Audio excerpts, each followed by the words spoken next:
నమస్కారం. మే 7, 2026 నాటి global software industry బ్రీఫింగ్కు మీకు స్వాగతం. నిన్న మనం కార్బన్ అవేర్ కంప్యూటింగ్ గురించి చర్చించాం.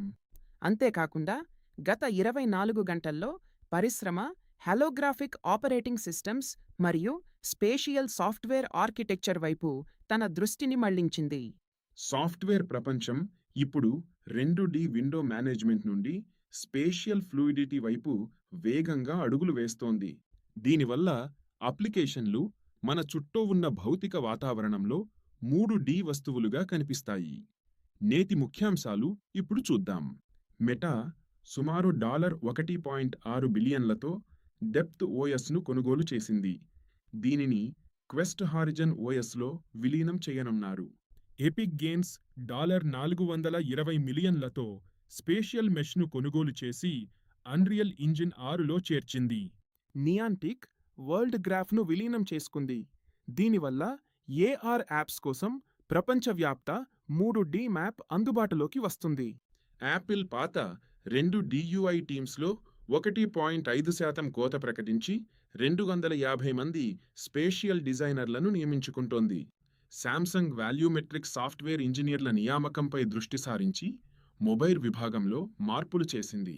లైడార్ మెష్ ఆర్కిటెక్ట్స్ కోసం డిమాండ్ ఈ వారం 96% పెరిగింది. ఇది ఒక పెద్ద talent spike. Google DeepMind alpha సేన్ని ఆవిష్కరించింది. ఇది ఒకే ఫోటోను 3D సాఫ్ట్వేర్ ఎన్విరాన్మెంట్గా మారుస్తుంది. ఓపెన్ ఏఐ GPT-6 కోసం స్పేషియల్ విజన్ను ప్రదర్శించింది.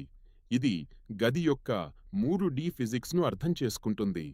అడోబీ న్యూరల్ ఆబ్జెక్ట్ GAను విడుదల చేసింది. ఇది 2D ఫోటోలను 99% ఖచ్చితత్వంతో 3D ఆస్తులుగా మారుస్తుంది. మైక్రోసాఫ్ట్ విండోస్ స్పేషియల్ డెవలపర్ ప్రివ్యూను ప్రారంభించింది. ఇది విండోస్ కోసం హాలోగ్రాఫిక్ షెల్. ఆటోడెస్క్ మాయా ఎయిర్ లాంచ్ చేసింది. దీని ద్వారా చేతులతోనే 3D మోడళ్లను రూపొందించవచ్చు. జూమ్ హోలో ప్రెజెన్స్ను విడుదల చేసింది. మీటింగ్ పార్టిసిపెంట్ మీ గదిలోనే ఉన్నట్లు అనిపిస్తుంది. క్వాల్కామ్ మరియు రేబాన్ లైట్ వెయిట్ ఏఆర్ కోసం ఓపెన్ సోర్స్ సాఫ్ట్వేర్ స్టాక్పై ఒప్పందం చేసుకున్నాయి.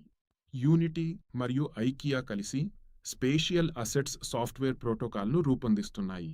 Linux Foundation project Open Horizon ద్వారా స్పేషియల్ కోఆర్డినేట్ షేరింగ్ ప్రమాణాలను రూపొందిస్తోంది. క్రౌడ్ స్ట్రైక్ స్పేషియల్ స్పూఫింగ్ గురించి హెచ్చరించింది. ఇది వర్చువల్ వస్తువుల స్థానాన్ని తారుమారు చేసే దాడి. క్లౌడ్ ఫ్లేర్ ఎన్విరాన్మెంట్ షీల్డ్ను అప్డేట్ చేసింది. ఇది స్పేషియల్ లాగ్స్ లీక్ కాకుండా అడ్డుకుంటుంది. వర్చువల్ వస్తువుల వద్ద ఒక ప్రముఖ ఏఆర్ లైబ్రరీలో మెష్ అక్లూజన్ బగ్ బయటపడింది. ముగింపుగా ఫ్లాట్ వెబ్ అంతరించిపోతోందని మరియు స్పేషియల్ సాఫ్ట్వేర్ యుగం మొదలైందని స్పష్టమవుతోంది. మెటా మరియు మైక్రోసాఫ్ట్ ఈ రంగంలో దూసుకుపోతున్నాయి. అయితే స్పేషియల్ స్పూఫింగ్ మోసాల పట్ల అప్రమత్తంగా ఉండండి.